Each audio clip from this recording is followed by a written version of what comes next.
12 कदम चलकर ये शंकर जी के मंदिर पहुंचा था।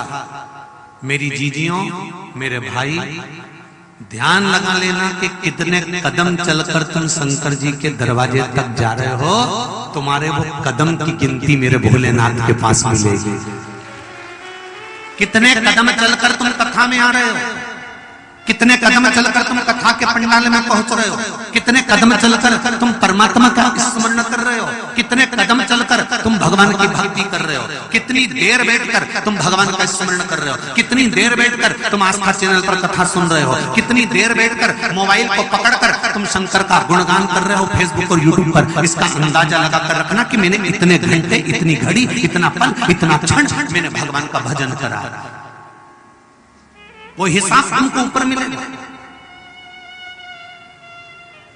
12 कदम चले थे, 12 घड़ी के लिए इंद्र का सिंहासन दे दो।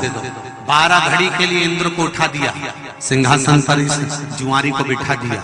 जुआरी ने मन में सोचा कि मैंने शंकर जी के मंदिर में केवल गजरा और बीड़ा फेंका था और उसका पुण्य मुझे ये मिला कि इंद्र का सिंहासन मिल गया।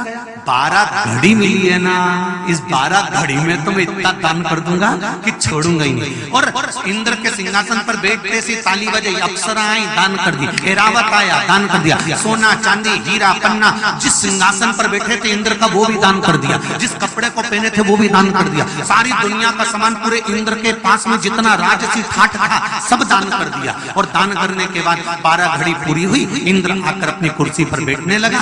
तो जैसे कुर्सी पर बैठा, बैठते से उसने ताली बजाई, ना अप्सर आई, फिर ताली बजाई, ऐरावत भी नहीं आया, फिर उसने ताली बजाई, कोई सेवा करने वाला नहीं आया। इंद्र ने पूछा ये क्या हो गया? तो द्वारपालों ने कहा जो पहले इंद्र बनकर बैठा था उसने सब लुटा दिया, सब दे दिया। इंद्र को क्रोध आया, रोते रोते भगवान विष्णु के पास गए। नारायण नारायण नारायण। भगवान ने पूछा क्या हुआ? अरे ना जाने किसको, ना जाने कौन जुआरी को सिंहासन पर बिठा दिया था, 12 घड़ी के लिए बैठा था, सब बर्बाद कर दिया, सब बर्बाद कर दिया, उसने सब लुटा दिया। भगवान विष्णु ने कहा इंद्र जो तू इतने सालों में नहीं कर पाया वो 12 घड़ी में कर निकल गया। तू जो इतने सालों में नहीं कर पाया वो 12 घड़ी के अंदर कर निकल गया।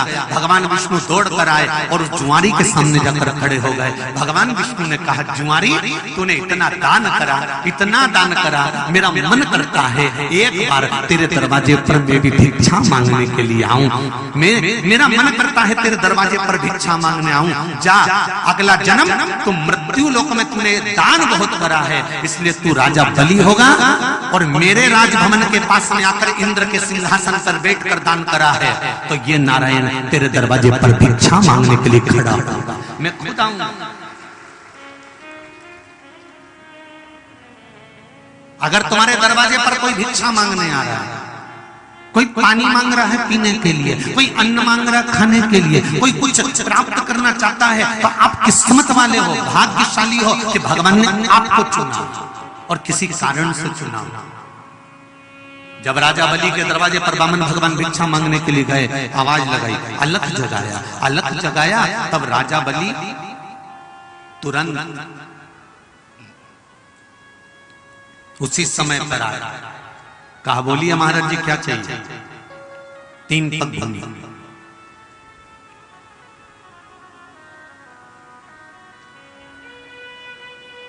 3 पग भूमि।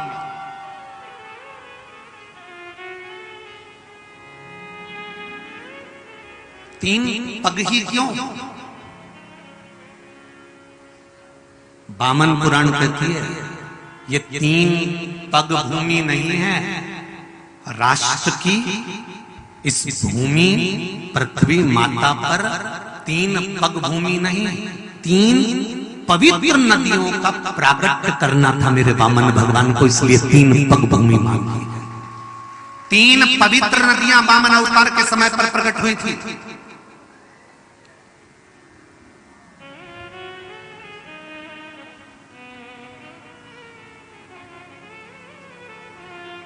राजन भिक्षाम दे,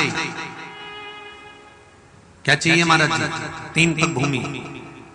राजा बलि ने कहा 3 पग भूमि में तो तुम सही से सो नहीं सकते, बैठ नहीं सकते, 3 पग भूमि में गाय नहीं बांध सकते, 3 पग भूमि का तुम करोगे क्या? बामन भगवान ने कहा तेरा काम है देना, मेरा काम है लेना। ये नहीं सोचना कि मैं करूंगा क्या।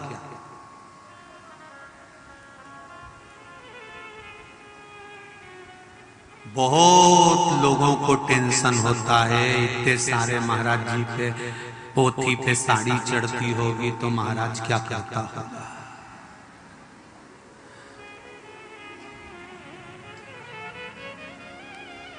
महाराज जी के पास इतने सारे शॉल आते होंगे तो महाराज जी क्या करते हो।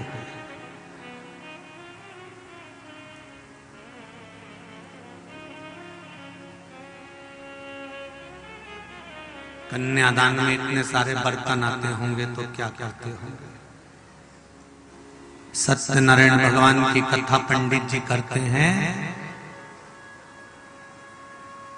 तो हंसी उड़ाने वाले भी उनकी हंसी उड़ाकर कह देते हैं महाराज आज तो खूब कमा लिया।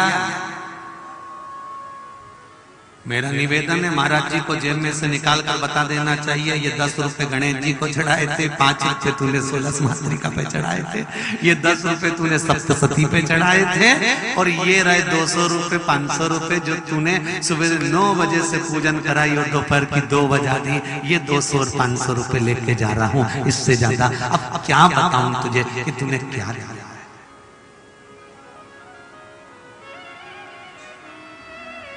क्या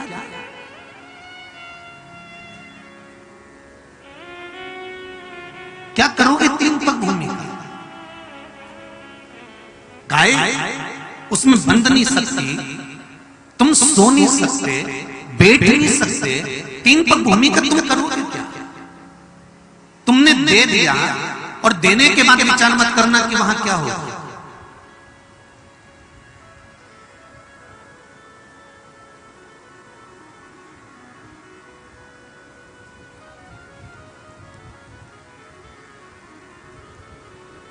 अब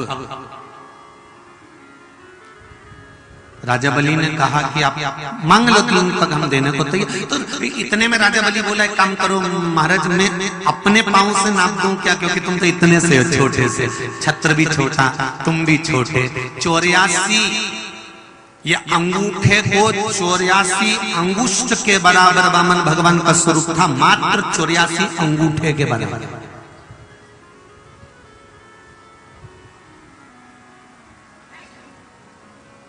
चौरासी अंगूठे को नाप लो, 84 अंगूठे के बराबर वामन भगवान बनकर आए थे।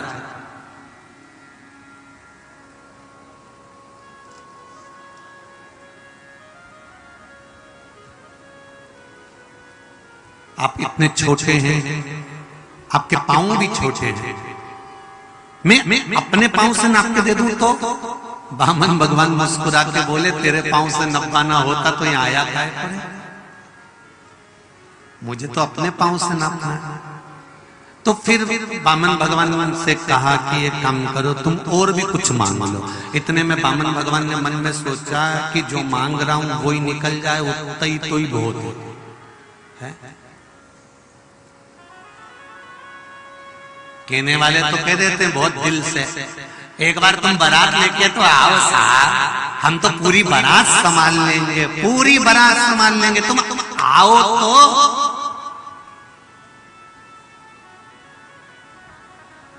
और जिसने किया ना बारात लेके आओ, और वो बारात लेकर चले भी गया 100-200 लोगों को तो मालूम पड़े कहीं बाथरूम में पानी नहीं आ रहा है, तो कहीं चाय नहीं आ रही है, तो कहीं सामान नहीं आ रहा है, तो तुमने तो क्या सब लेके पदार्थ कहना बहुत सरल है, कहना बहुत सरल। लाओ ठीक है, संकल्प छोड़ो, मैं आपको 3 पग भूमि देता हूं। संकल्प हाँ हाँ। वामन भगवान से राजा बलि ने कहा आपके कमंडल में जल है, उसमें से निकाल लो।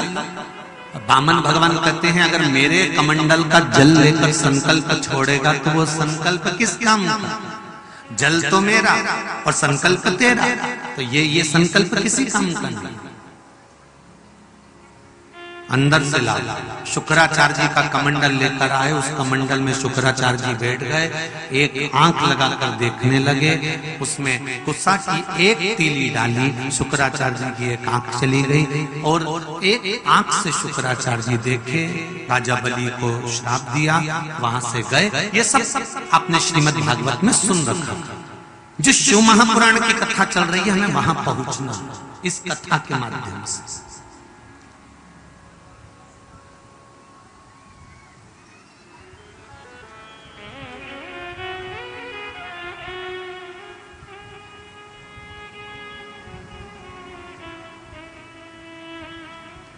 संकल्प लिया, नापो। वामन भगवान ने संकल्प लेते से ही पृथ्वी नापना प्रारंभ करा। अब जाओ शिव महापुराण। पृथ्वी नापी एक में, दूजे में आकाश। एक चरण वामन भगवान ने उठाया, नापने के लिए जैसे उठाया, पताल में वो चरण चले गया और पताल में से चरण उठकर आकाश की ओर जाने लगा। जैसे ही पताल में चरण गया, वामन भगवान के अंगूठे से पताल की भूमि खरोच गई। खरोचने से एक जल की धार निकली जो कालिंदगिरी पर्वत पर चली गई। कालिंदगिरी पर्वत पर से वो धार नीचे आई तो कालिंदी कहलाई, उसी का नाम यमुना हो गया। ये पृथ्वी की सबसे पहली नदी है यमुना।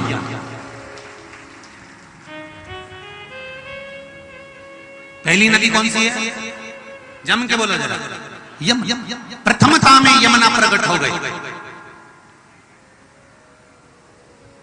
और भगवान ने जब दूसरा चरण उठाया, आकाश में चरण गया तो ब्रह्मा और ब्रह्माणी दोनों विराजमान थे। ब्रह्मा जी ने देखा भगवान का चरण आया, ब्रह्मा जी ने तुरंत अपने कमंडल में से जल लेकर भगवान के चरण को पखाड़ा। भगवान के चरणों पर जैसे ही जल डाला तो वो जल पृथ्वी पर जाता। तो ब्रह्माणी बैठी थी पास में, ब्रह्माणी ने अपना कमंडल लगा लिया। उस कमंडल में ब्रह्मा जी के द्वारा धुलाए गए चरण का जल ब्रह्माणी ने अपने कमंडल में झेल लिया और ब्रह्माणी ने अपने पास रखा।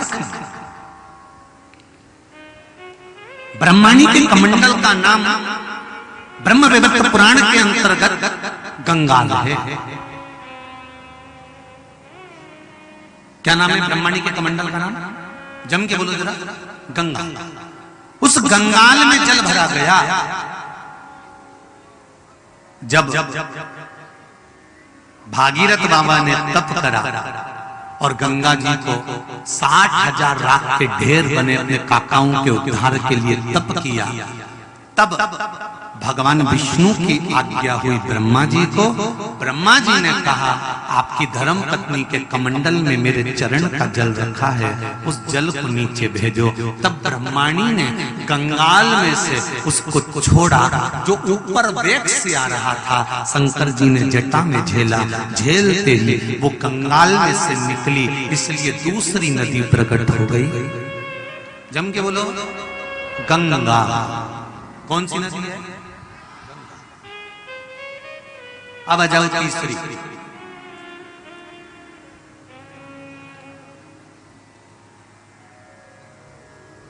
ब्रह्माणी जी ने ब्रह्मा जी से कहा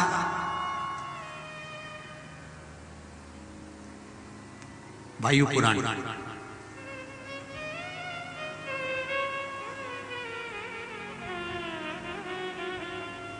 वामन पुराण, ब्रह्म वैवर्त पुराण,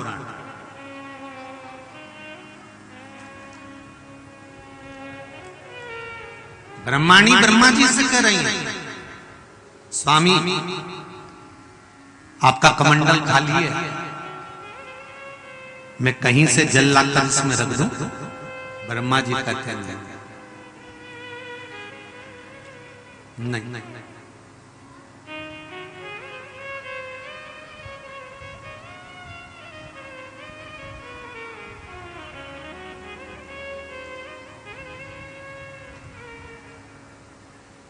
अपना खुद का या किसी के माध्यम से दिया हुआ हम रखें तो श्रेष्ठ। एक बात आप लोगों को कही थी, किस किस के स्मरण में है वो बात? कि दिवाली पर आपके घर का दीप आपके ओटले पर लगना चाहिए। जब आपके घर के दिए बच्चे पटाखे छोड़ते छोड़ते ठंडे हो जाते हैं, दिए उनकी बत्ती चली जाती है या तेल खत्म हो जाता है, तो बच्चे दूसरे के ओटले के दिए उठाकर अपने दरवाजे पर रख लेते हैं। किस किसने सुना था वो कथा जो हमने कही थी? सुनी थी ना सबने? उसका दोष बताया था,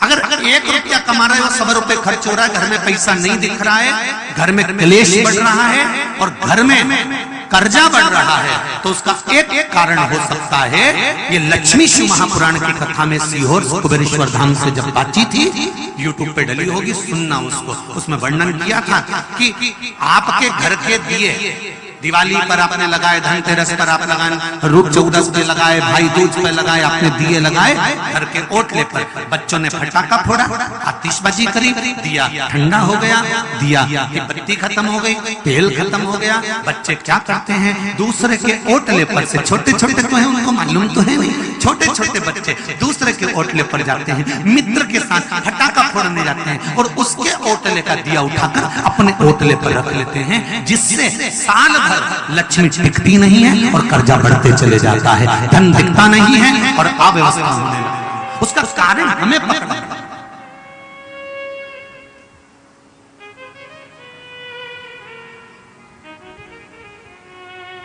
हमारे बच्चे ने भूलवश, बच्चों को ज्ञान नहीं होता, आपको समझाना पड़ेगा। हमारे बच्चों ने भूलवश, भूल के वश